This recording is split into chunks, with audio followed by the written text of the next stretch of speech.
Breaking news చూస్తున్నారు. బాలయ్యకు birthday gift అందబోతోందా? Chandrababu cabinet లోకి బాలకృష్ణ వెళ్లబోతున్నారా అంటే అవునడే ప్రచారం ఎజ్జొరందుకుంది. హిందూపురంలో హ్యాట్రిక్ కొట్టారు బాలకృష్ణ. పార్టీలో సీనియర్ ఎమ్మెల్యేగా ఉన్నారు బాలయ్య. లోకేష్ ను మంత్రివర్గంలోకి తీసుకుంటున్నట్లు ఇప్పటికీ ప్రకటించారు చంద్రబాబు. ఈ నేపథ్యంలో బాలయ్యను కూడా మంత్రివర్గంలోకి తీసుకుంటారా అనే చర్చ జోరందుకుంది. మంత్రివర్గ కూర్పుపై చంద్రబాబు కసరత్తు చేస్తున్నారు. ఇప్పటికీ లిస్టు రెడీ చేశారు చంద్రబాబు. ఈ నేపథ్యంలో బాలయ్యను కూడా మంత్రివర్గంలోకి తీసుకోబోతున్నారనే చర్చ జోరందుకుంది. ఎందుకంటే ఇప్పటికే హ్యాట్రిక్ కొట్టారు ఆయన. గతంలో కూడా ఆయన మంత్రిగా లేరు. ఈ నేపథ్యంలో ఇప్పుడు మంత్రివర్గంలోకి తీసుకుంటే ఇలా ఉంటుంది అంటూ కూడా చర్చ జరుగుతున్నట్టుగా తెలుస్తోంది. చంద్రబాబు కేబినెట్లోకి బాలయ్య వెళ్లబోతున్నారా అంటే అవుననే ప్రచారం జోరందుకుంది. హిందూపురంలో హ్యాట్రిక్ కొట్టారు బాలకృష్ణ. పార్టీలో సీనియర్ ఎమ్మెల్యేగా కూడా ఉన్నారు. ఇన్ఫాక్ట్ వైసీపీకి సంబంధించి గతసారి 151 సీట్లు సాధించినప్పుడు కూడా ఆయన హిందూపురంలో గెలిచారు. ఈ నేపథ్యంలో ఇన్ఫాక్ట్ లోకేష్ ని మంత్రివర్గంలోకి తీసుకున్నట్లు ఇప్పటికే ప్రకటించారు. కాబట్టి బాలయ్యను కూడా మంత్రివర్గంలోకి తీసుకుంటారనే చర్చ కూడా ఇప్పుడు జరుగుతుంది. మంత్రివర్గ కూర్పుపై చంద్రబాబు కసరత్తు చేస్తున్నట్టుగా తెలుస్తోంది. ఇప్పటికీ లిస్టు రెడీ అయ్యిందనేది సమాచారం. ఈ నేపథ్యంలో ఏం జరుగుతోంది? బాలకృష్ణకు మంత్రివర్గంలోకి తీసుకుంటే ఏ మంత్రి పదవి ఇచ్చే అవకాశం ఉంది అనే అంశానికి సంబంధించిన ఇప్పుడు డిస్కషన్ జరుగుతోంది. అప్డేట్స్ తెలుసుకుందాం. మా ప్రతినిధి రాజేష్ అప్డేట్స్ అందించేందుకు మరి కాసేపట్లో లైవ్ లో జాయిన్ కాబోతున్నారు. బాలయ్యకు బర్త్డే గిఫ్ట్ అందబోతోందా అంటే అవుననే ప్రచారం జోరందుకుంది. ఎందుకంటే హిందూపురం నుంచి ఆయన హ్యాట్రిక్ కొట్టిన నేపథ్యంలో ఆయనను కేబినెట్లోకి తీసుకుంటే ఎలా ఉంటుంది అంటూ కూడా ఇప్పుడు చర్చ జరుగుతున్నట్టుగా తెలుస్తోంది. బాలకృష్ణ పేరు కూడా కేబినెట్లోకి తీసుకునే అంశంలో పరిశీలిస్తున్నట్టుగా తెలుస్తోంది తెలుగుదేశం పార్టీ. చంద్రబాబు కేబినెట్లోకి బాలయ్య వెళ్లబోతున్నారా? తెలుసుకుందాం అప్డేట్స్. మా ప్రతినిధి రాజేష్ అప్డేట్స్ అందించేందుకు లైవ్ లో సిద్ధంగా ఉన్నారు. రాజేష్, బాలయ్య హిందూపురం హ్యాట్రిక్ కొట్టారనే చెప్పుకోవాలి. బాలకృష్ణ ఇప్పుడు కేబినెట్లోకి తీసుకోబోతున్నారా చంద్రబాబు? ప్రచారం అయితే జరుగుతుంది. ప్రస్తుతం బాలకృష్ణ వరుసగా హిందూపురం నుంచి 3 సార్లు గెలిచి హ్యాట్రిక్ కొట్టారు. అంటే ఆల్రెడీ సినిమా ఇండస్ట్రీ ఉన్నారు. సినిమాలో ప్రముఖ హీరోగా ఉన్నటువంటి బాలకృష్ణ క్యాబినెట్లోకి వస్తారని ఒక చర్చ జరుగుతుంది. అయితే చంద్రబాబు నిర్ణయం తీసుకోవాల్సి ఉంది కాబట్టి ఉమ్మడి అనంతపురం జిల్లాకు సంబంధించిన అంశంలో ఎంతమందికి క్యాబినెట్లో బెర్త్ ఉంటుంది అనే దానిపైన ఒక క్లారిటీ అయితే రావాల్సిన అవసరం అయితే ఖచ్చితంగా ఉందని చెప్పాల్సి వచ్చింది. అయితే మనకంతున్న సమాచారం ప్రకారం, బయట జరుగుతున్న ప్రచారం ప్రకారం బాలకృష్ణ కూడా క్యాబినెట్లోకి వస్తారని ఒక ప్రచారం అయితే జరుగుతుంది. దానిపైన ఈ రోజు లేదా రేపు క్లారిటీ వచ్చే అవకాశం కనబడుతుంది. ఒకవేళ వస్తే బాలకృష్ణ క్యాబినెట్లోకి వస్తే ఆయనకి ఏ శాఖ కేటాయిస్తారని ఒక చర్చ కూడా నడుస్తుంది. ఆల్రెడీ సినిమాటోగ్రఫీ శాఖ ఏమన్నా కేటాయిస్తారా లేదా అనే దానిపైన స్పష్టత రావాలి. ఎందుకంటే 5 ఏళ్లుగా వైసీపీ ప్రభుత్వంలో 5 ఏళ్లుగా సినిమా ఇండస్ట్రీ చాలా ఇబ్బందులు ఎదుర్కొంది. సినిమా పెద్దలందరూ కూడా విజయవాడ వచ్చి తాడేపల్లి వచ్చి జగన్ కలిశారు. టికెట్ రేట్ల విషయంలో అనేక ఇబ్బందులు ఎదురయ్యాయి. కాబట్టి అలాంటి ఇష్యూస్ లేకుండా సినిమా ఇండస్ట్రీకి ఆంధ్రప్రదేశ్ చాలా కీలకం కాబట్టి ఆంధ్రప్రదేశ్ నుండి ఒక కీలకమైనటువంటి ఇండస్ట్రీ నుండి ఉన్న వ్యక్తి క్యాబినెట్లు ఉంటే బాగుంటుందని ఒక అభిప్రాయాలు వ్యక్తం అవుతున్న నేపథ్యంలో బాలకృష్ణకి కేబినెట్ మంత్రి పదవి ఇచ్చి సినిమాటోగ్రఫీ మంత్రిత్వ శాఖని ఇచ్చే అవకాశం ఉందనే ఒక టాక్ అయితే నడుస్తుంది. అయితే దీనిపైన ఇప్పటివరకు బాలకృష్ణ కూడా స్పందించలేదు. అంటే దాదాపు ఆంధ్రప్రదేశ్లో హ్యాట్రిక్ విజయాలు కొట్టినటువంటి టీడీపీకి సంబంధించి ఎమ్మెల్యేలు 4-5 ఉన్నారు. అటు నిమ్మల రామానాయుడు పాలకుల నుంచి, రేపల నుంచి అనగాని సత్యప్రసాద్, హిందూపురం నుండి బాలకృష్ణ, కొంతమంది ఇంకొక ఇద్దరు కూడా ఉన్నారు. ఈ వీళ్ళకి సంబంధించిన అంశంలో క్యాబినెట్లో తీసుకోవాలని చంద్రబాబు నిర్ణయం తీసుకున్నారు. 15 సంవత్సరాలుగా 3 సార్లు హ్యాట్రిక్ కొట్టారు. అక్కడ ప్రజల మద్దతు కూడగట్టుకున్నారు కాబట్టి క్యాబినెట్ తీసుకుంటే బాగుంటుందని అభిప్రాయాలు వ్యక్తం అవుతున్న నేపథ్యంలో చంద్రబాబు ఇప్పుడు అమరావతికి చేరుకున్నారు. ఈరోజు పూర్తిగా క్యాబినెట్ కూర్పుపైనే మాట్లాడబోతున్నారు, చర్చించుకోబోతున్నారు. ఫైనల్ చేసే అవకాశం అయితే కనబడుతుంది. అయితే నారా లోకేష్ కూడా క్యాబినెట్లోకి వస్తారని టాక్ నడుస్తుంది కాబట్టి ఇప్పుడు బాలకృష్ణ కూడా వస్తే ఏమన్నా కొంత కుటుంబానికి ఎక్కువ మంత్రి పదవులను ఒక విమర్శలు ఎదుర్కోవాల్సి వస్తుంది. కాబట్టి ఆ కోణంలో ఏమన్నా నిర్ణయాన్ని మార్చుకుంటారని ఒక చర్చ కూడా జరుగుతుంది. చూడాలి మరి. ఇప్పుడు క్యాబినెట్లో కీలకంగా ఉన్నటువంటి సినిమాటోగ్రఫీ శాఖ సినిమా ఇండస్ట్రీకి సంబంధించిన వ్యక్తులకే కేటాయిస్తే బాగుంటుందని అభిప్రాయం ఉంది. కాబట్టి ఆ బాలకృష్ణకి శాఖ కేటాయిస్తే పూర్తి స్థాయిలో ఆంధ్రప్రదేశ్లో సినిమా ఇండస్ట్రీ డెవలప్మెంట్కి సంబంధించి కానీ సినిమాకి సంబంధించి ఎలాంటి ఇబ్బందులు ఉండవని అభిప్రాయాలు వ్యక్తున్నాయి. సినిమా ఇండస్ట్రీ కూడా అదే కోరుకుంటుంది. సినిమా రంగానికి సంబంధించిన వాళ్ళు ఉంటే బాగుంటుందని అభిప్రాయం వ్యక్తం అవుతున్న పరిస్థితి అయితే ఉంది. ఏదేమైనప్పటికీ ఈ రోజు సాయంత్రం లేదా రేపు క్యాబినెట్లో ఎవరెవరు ఉండబోతున్నారు, జనసేనకి ఎన్ని క్యాబినెట్ మంత్రులు, బీజేపీకి ఎన్ని ఇవ్వబోతున్నారు అనే స్పష్టత రాబోతుంది. ప్రమాణ స్వీకారం ముఖ్యమంత్రిగా చంద్రబాబు ప్రమాణ స్వీకారం చేసిన తర్వాత 2 రోజుల్లోనే దీనిపైన నిర్ణయం తీసుకుని మంత్రులతో కూడా ప్రమాణ స్వీకారం చేయించి పూర్తి స్థాయిలో పాలన మీద దృష్టి పెట్టాలని చంద్రబాబు భావిస్తున్న తరుణంలో నిన్నటి వరకు కూడా ఢిల్లీ వ్యవహారాలు కేంద్ర మంత్రులు ఎన్ని హడావిడి నడిచింది కాబట్టి ఇక పూర్తి స్థాయిలో ఈ రోజు కేబినెట్ మీద రాష్ట్ర ప్రభుత్వ పాలన మీద చంద్రబాబు దృష్టి పెట్టబోతున్నారు. బాలకృష్ణ మంత్రి పదవికి సంబంధించిన స్పష్టత మాత్రం ఈ రోజు సాయంత్రం లేదా రేపు వచ్చే అవకాశం ఉంది. సచిన్, ఇప్పటికే బాలకృష్ణతో ఏమైనా మంత్రాలు జరిపారా ఈ అంశానికి సంబంధించి చంద్రబాబు?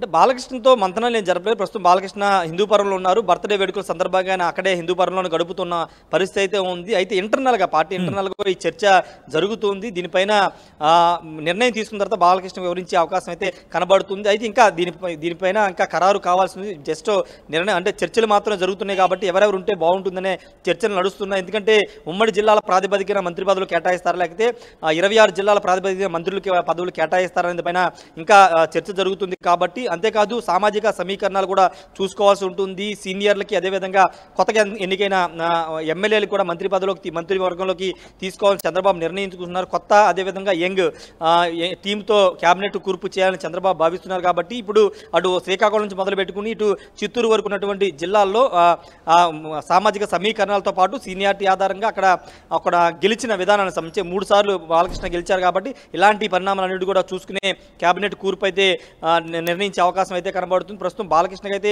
ఇప్పుడు బాలకృష్ణతో అయితే చర్చించలేదు. నిర్ణయం తీసుకున్న తర్వాత ఆయనతో మాట్లాడే అవకాశం అయితే ఉంది. Sachin, right Rajesh, thanks. లభ్యుడు మొత్తంగా అయితే మాత్రం చంద్రబాబు కేబినెట్ లోకి బాలయ్య వెళ్ళబోతున్నారంటే అవుననే మాట వినిపిస్తోంది. అటువంటి ప్రచారం జోరు అందుకుంది. హిందూపురంలో హ్యాట్రిక్ కొట్టారు బాలకృష్ణ. పార్టీలో సీనియర్ ఎమ్మెల్యేగా ఉన్నారు బాలయ్య. లోకేష్ ను మంత్రివర్గంలోకి తీసుకుంటున్నట్లు ఇప్పటికీ ప్రకటించారు చంద్రబాబు. బాలయ్యను కూడా మంత్రివర్గంలోకి తీసుకుంటారా అనే చర్చ ఇప్పుడు జోరందుకుంది. మంత్రివర్గ కూర్పుపై చంద్రబాబు కసరత్తు చేస్తున్నారు. ఇప్పటికీ లిస్ట్ కూడా రెడీ అయినట్టు సమాచారం.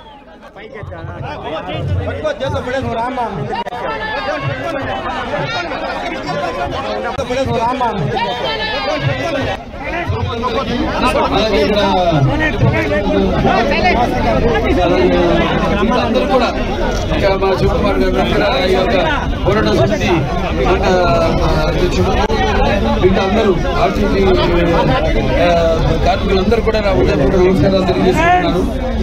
ఏ దేశ చరిత్ర చూసినా మనం ఆ దేశం అభివృద్ధి చెందిందంటే సర్ఫేస్ ట్రాన్స్పోర్టేషన్ వల్ల. సర్ఫేస్ ట్రాన్స్పోర్టేషన్ ఒక మూల నుంచి మరొక మూలకి ప్రజలు రవాణా సౌకర్యం కల్పించడం. నా గుర్తు ఆనాడు అటల్ బిహారీ వాజ్పేయి గారు ప్రధానమంత్రిగా ఉన్నప్పుడు మన కాబోయే ముఖ్యమంత్రి వర్యులు చంద్రబాబు నాయుడు గారు ఆనాడు మరి ఒక సంస్కరణ తీసుకొచ్చారు. వాజ్పేయి గారు చెప్పడం జరిగింది, ఇలా మీరన్ని రోడ్డు అనుసంధానం చేయండి, దేశం దానంతటికి అదే అభివృద్ధి చెందుతుందని. ముందు ఆయన నమ్మలేదు. తర్వాత సరే ముందు ఒక ఉదాహరణకు ఒక స్ట్రిప్ వేసి చూడమంటే వేసి చూస్తే అది పెద్ద ఘన విజయం సాధించింది. ట్రాఫిక్ పెరిగింది. అక్కడి నుంచి మొత్తం దేశం అంతా కూడా అప్పుడు అవిభక్త ఆంధ్ర రాష్ట్రంగా ఉన్నప్పుడు మరి రోడ్లు అయితేనేమి, రోడ్డు వెడల్పు చేయడం అయితేనేమి, లేకపోతే ఫ్లైఓవర్లు అయితేనే వేయడం అయితేనేమి, బ్రిడ్జిలు కట్టడం అయితేనేమి, లేకపోతే అవుటర్ రింగ్ రోడ్ అయితేనేమి, ఇలా ఏ దేశం చూసినా కూడా వాళ్ళు చైనా చూస్తున్నాం, మన అమెరికా చూస్తున్నాం, దేశాలన్నీ కూడా అభివృద్ధి చెందింది అంటే ఈ యొక్క రవాణా వ్యవస్థ వల్ల. మరి ఆ రవాణాకు అనుగుణంగా మనం రోడ్లు కూడా వేయాలి. రోడ్లు వేస్తేనే మనం అప్పుడు అలాంటి 2018 బస్సులు కూడా జరిగింది. ఆ తర్వాత పెద్దిరెడ్డి రామచంద్రెడ్డి గారు మొత్తం 10 బస్సులు తీసుకెళ్ళిపోయారు ఇక్కడి నుంచి. ఆనాడు కోతులు లేని మనం అన్ని బ్రహ్మాండమైన లింక్ రోడ్లు, అన్ని బీటీ రోడ్లు అయితేనేమి, లేకపోతే సీసీ రోడ్లు అయితేనేమి, ఎవరికైతేనేమి బస్సులకి అటు ప్రయాణికులకి ఎవరికి ఎటువంటి ఇబ్బంది కలగకుండా మన రోజు రోడ్లు వేయడం జరిగింది. తీర్పునిచ్చినందుకు. తీర్పు అంటే ఇది ఒక ప్రజల్లో నేను చాలాసార్లు చెప్పడం జరిగింది. ఏదైనా ఉద్యమం ప్రజల నుంచి రావాలి. మేము పోరాడతాం. పార్టీ మాకు తోడు ప్రజలు కలిస్తే ఇక మన ఉద్యమానికి అంతంటూ ఉండదని. అలాగే ఈనాడు ప్రజలంతా మమేకమయ్యారు. భయోందనలకు గురి చేశారు అందరినీ. ఏదైనా మాట నోరు తెరిస్తే ఎస్సీ కేసులు పెట్టడం, లేకపోతే వాళ్ళని భయోందనలకు గురి చేయడం, ఇలా లేకపోతే హత్యలు చేయడం, మానసిక క్షోభ పెట్టడం, ఇలాంటివి ఎన్నెన్నో. అటువంటిది జనం నిశ్శబ్దంగా ఒక సునామీ వచ్చే ముందు ఎలాగైతే నిశ్శబ్దంగా ఉంటుందో సముద్రం, అలా ఒక అలై మీరంతా కూడా విజృంభించి ఈనాడు రాష్ట్రమంతా కూడా హిందూపూర్ ఇవాళ 3వ సారి నేను గెలిపించాను. చేసిన అభివృద్ధి కార్యక్రమాలన్నీ అభివృద్ధి లేకపోతే ఎందుకు వేస్తారు? అభివృద్ధి కళ్ళ ముందు కనబడతాను మనం చేసిన అభివృద్ధి. అలాగే ఇప్పుడు మనం ఆ ప్రతిపక్షంలో ఉన్నప్పుడు కూడా ఎన్నో అభివృద్ధి కార్యక్రమాలు చేశాం. గల్పిపల్లి రోడ్ అయితేనేమి, అక్కడ అలాగే ఎన్నో కల్వర్ట్లు అయితేనేమి, ఇవన్నీ కూడా నిర్మించడం జరిగింది ప్రతిపక్షంలో ఉంటూ కూడా. అలాగే అన్న క్యాంటీన్ నడిపాం మనం, వాళ్ళు ఎత్తేసిన అన్న క్యాంటీన్ని. అలాగే ఇక్కడ ఎన్టీఆర్ ఆరోగ్య రథం ఆసుపత్రి చూస్తున్నారు వాళ్ళు ఎటువంటి పరిస్థితుల్లో ఉందో. తెలుగుదేశం అధికారంలో ఉన్నప్పుడు ఆసుపత్రిని ఎంత ఉన్నత స్థాయి తీసుకెళ్ళాం. కార్పొరేట్ హాస్పిటల్స్ తో దీటుగా మన హాస్పిటల్కి తీసుకెళ్ళాం. అలాగే లేపాక్షి ఉత్సవాలు చేయడం జరిగింది. లేపాక్షిని అంతర్జాతీయ స్థాయిలో దాన్ని దృష్టిలో యునెస్కో దృష్టిలో తీసుకెళ్ళడం జరిగింది. ఇవన్నీ మళ్ళీ మనం చేస్తాం. అభివృద్ధి, సంక్షేమం రెండు కూడా ఏవేవైతే మనం ప్రతి పండుగలకి మనం అంతా కలిసి ఎలా అయితే మీ రంజాన్కి రంజాన్ తోఫా అయితేనేమి, సంక్రాంతికి కానుక అయితేనేమి, అలాగే క్రిస్మస్కి గిఫ్ట్లు అయితేనేమి, ఇవన్నీ నాడు ఎంత మన ఆర్థిక సంక్షోభంలో ఉన్నా కూడా ఇవ్వడం జరిగింది.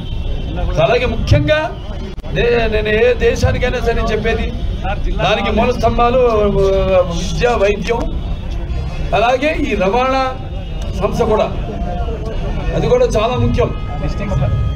చదువు, విద్య, వైద్యం, అలాగే ఈ యొక్క రవాణా, ఏవేవైతే పరిశ్రమలు ఉన్నాయో, అలాగే ఎక్కడెక్కడ స్కూళ్ళు, అలాగే ఈ యొక్క గార్మెంట్స్ వర్కర్స్ ఎక్కడెక్కడైతే వాళ్ళంతా రోజువారీ మైళ్ళు దూరం వెళ్ళి ఎన్నో మైళ్ళు దూరం వెళ్ళి వాళ్ళు కష్టపడుతున్నారు.